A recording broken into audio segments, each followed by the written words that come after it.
Pleased to be joined by members of the Arkansas basketball team. To my immediate right, forward Kamani Johnson. My far right, guard Jordan Walsh.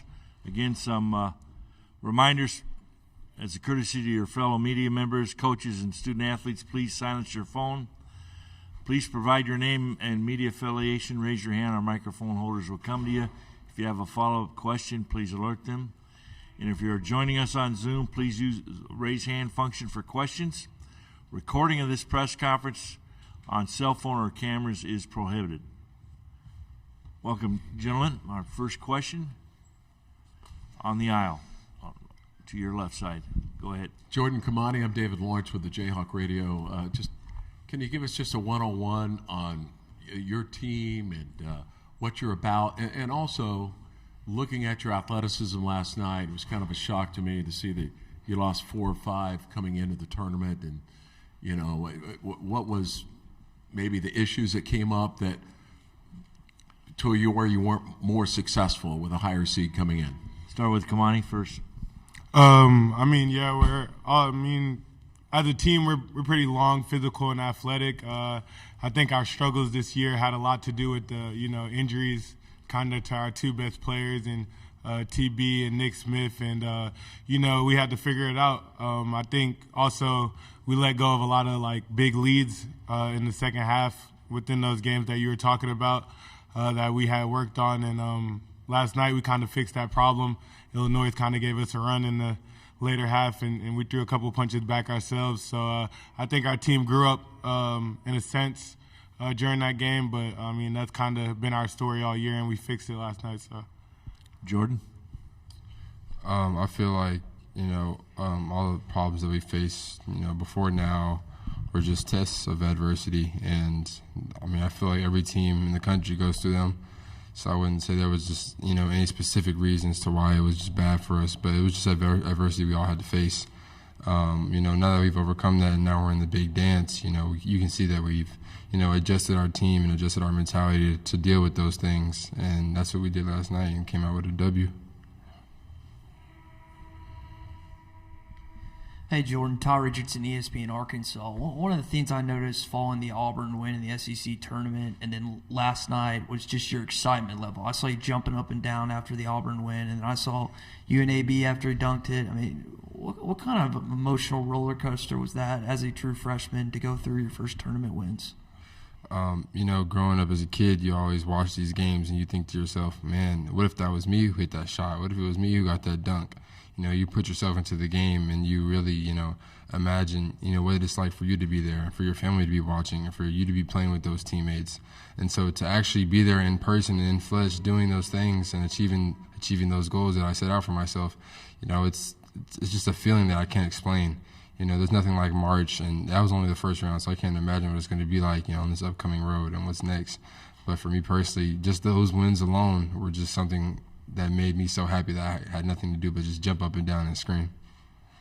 Kamani, for you, I think one of the funniest things that happened yesterday is when you had 2 or 3 straight offensive rebounds, you put up the putback, and then Nick pushes you so hard that you fall to the ground. And you get up, start laughing, he embraces you over the sidelines. Just kind of take us through that sequence and what you guys were talking about in the huddle. One of my roles and jobs on this team is to always get extra possessions for the team. That's one of the things the coach stressed to me all about. So really that was just me, scrapping out, fighting for the board, getting the pushback. And ironically, the skinniest dude on the court pushed me over and knocked me over. So it was just pretty funny. I told Nick I didn't realize how strong he was. So it was kind of just a moment where we, we laughed and joked about it. It was pretty cool.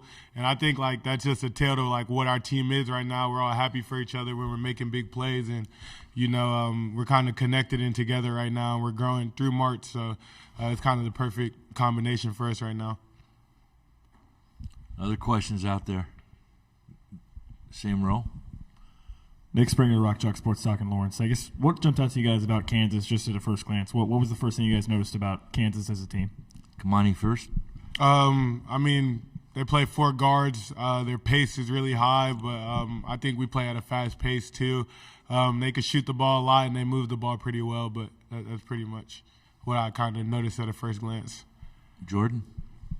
My first, notice I noticed first was, know that when they play and the teams that they're playing against, they're not really, pressured to make mistakes. Like every team's kind of like backed off, kind of like letting them into their emotion, letting them in the offense, letting them get set and do all this stuff.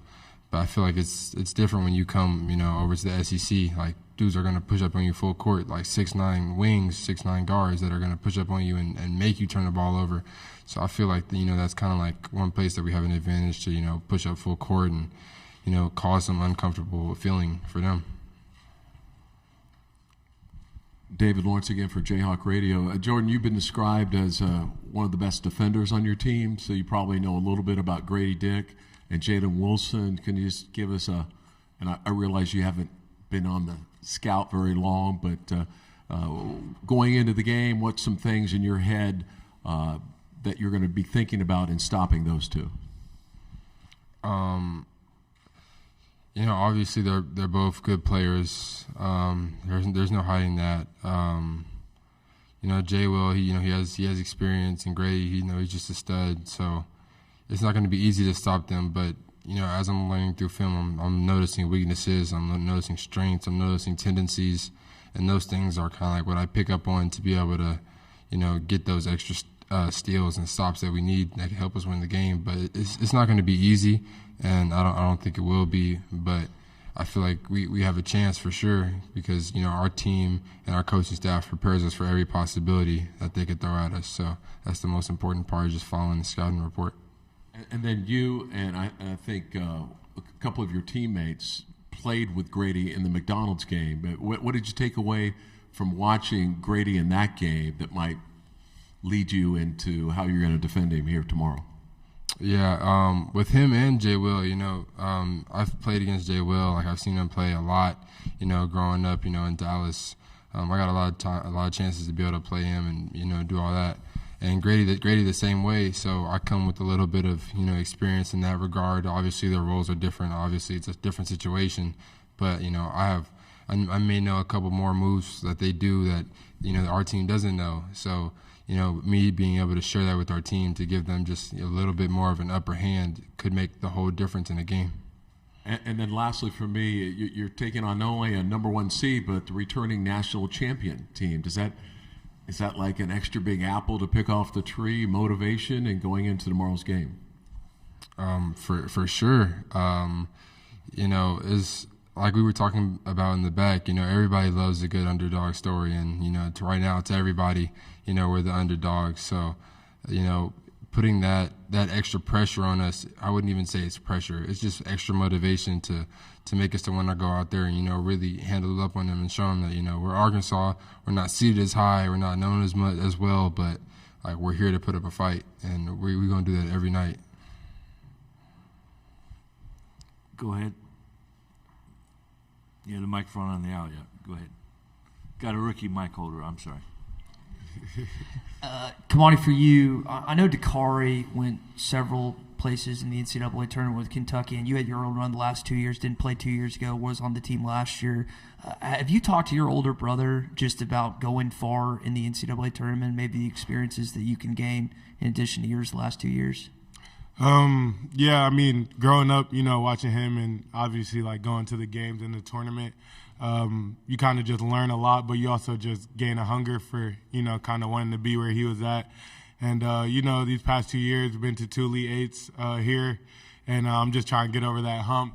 And also just like, talking to him, he kind of compared this year's my year's Arkansas team this year to his first year at Kentucky and how they struggled and kind of how like they all came together during March this time period and kind of rallied, and they made a national championship and lost to UConn. But he's kind of been giving me a little bit of tips on just leadership and keeping everybody together. So most definitely been talking to him about it.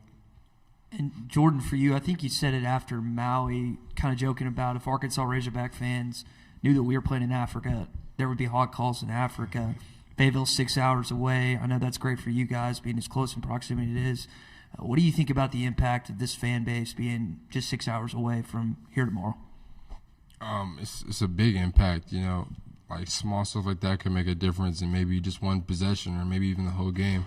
So, to have that level of commitment and support from those people who, are spending their time, their money to be able to come and support us, through whatever problems they could be facing in their own life. It means a lot for us, not just us, but our team. Everybody recognizes it. That's why after every game, we always wave them off. We always do a hog call at the end. We just want to show that we're thankful for them to, spend their time and come support us, because they don't have to. Obviously, 6 hours is a drive. I know I don't like driving 6 hours, but, they came to support. So we always want to thank them. And obviously we have the best fans ever, but we want to thank them for sure for all that they've gone through to come and support us. On the aisle there. Jordan, Matt Tate from the Lawrence Journal-World. Sorry, Jalen Wilson was just talking about, growing up in the same general area. He's older, obviously, than you are, but maybe played a little pickup with him and things of that nature. What have those games been like? Do you remember playing against him pickup style? And also, what's it like to see an older guy like that you face in the tournament now at such a big stage? I mean, yeah. In Dallas, we always had, big stars that were playing around there, and he just happens to be one of them. And, obviously playing against him a couple times, it's always been, a friendly battle.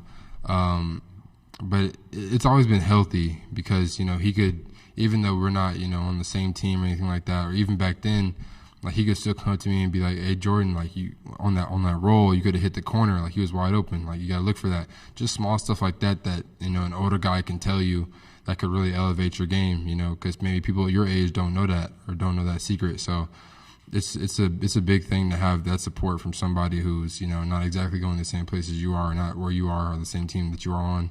So it's always a good thing to have. I appreciate any type of support somebody wants to give me. So I'm proud. I'm thankful.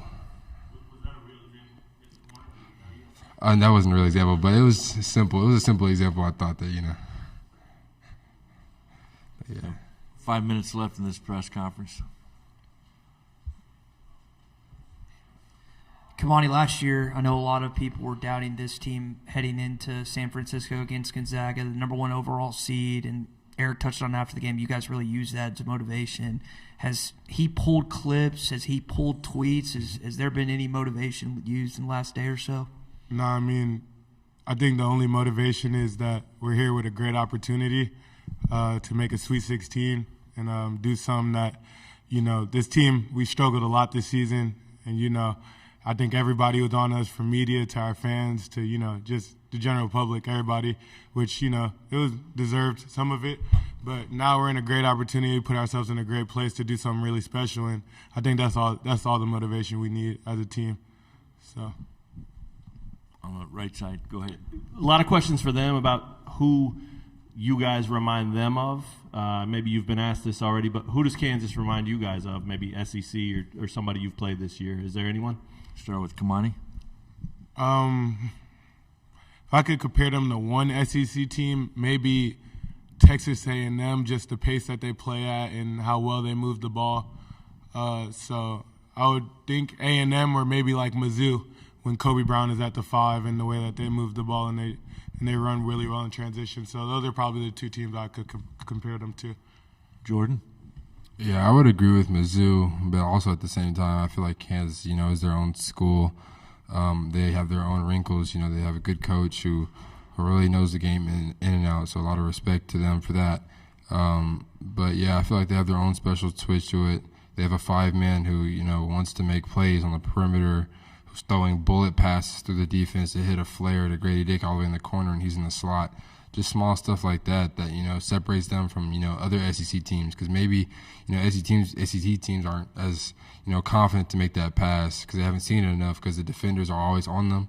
But for them, it's, it's the usual, and it's what they do, and it's, it's kind of like how their offense is based around. So they're a different team, but they still have some similarities to some SEC schools, but they're still a good team.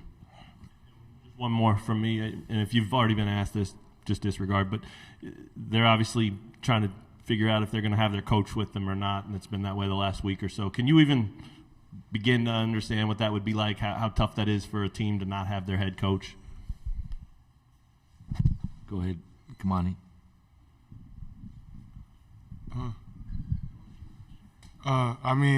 It's probably tough, not having the head of your team, but, I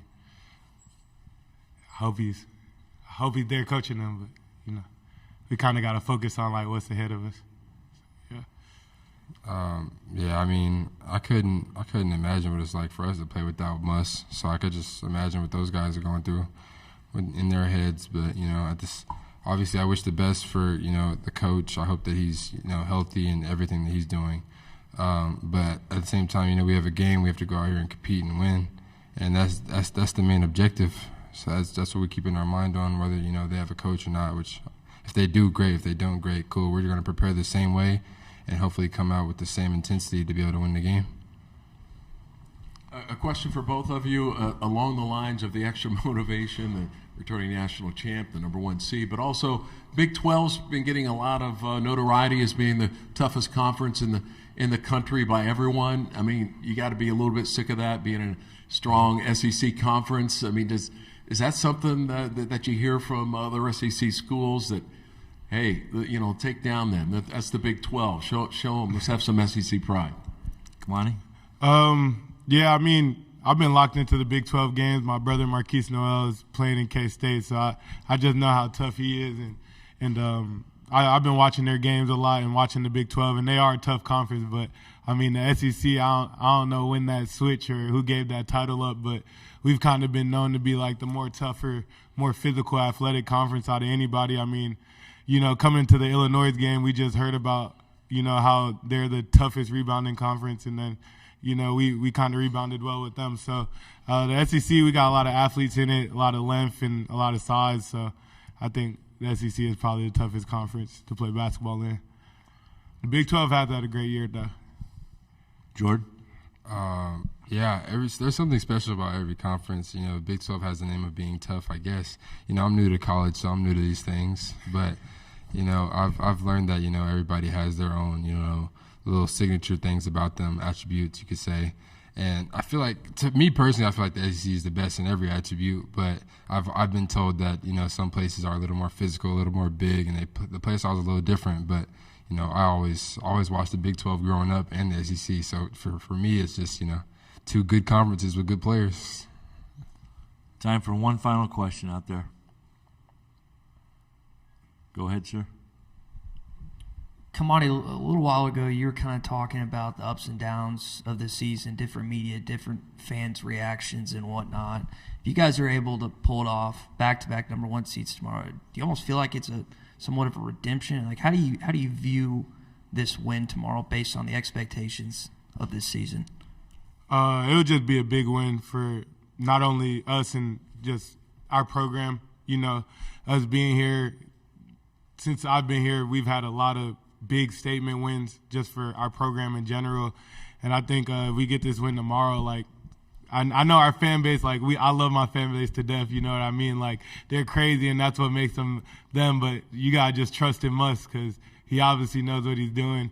And I think, like any great fan base, whenever we're struggling, it's like the world is on fire. But, I mean, that's just credit to Muss, man, like what he's done since he's been here, 2 back-to-back Elite Eights. And if we get this win tomorrow, it's just another statement, big win for our program. And I just can't say enough as a coach he's been for us and just a leader for the program. I think Arkansas is back, you know what I mean? Thank you very much, gentlemen. Best of luck tomorrow.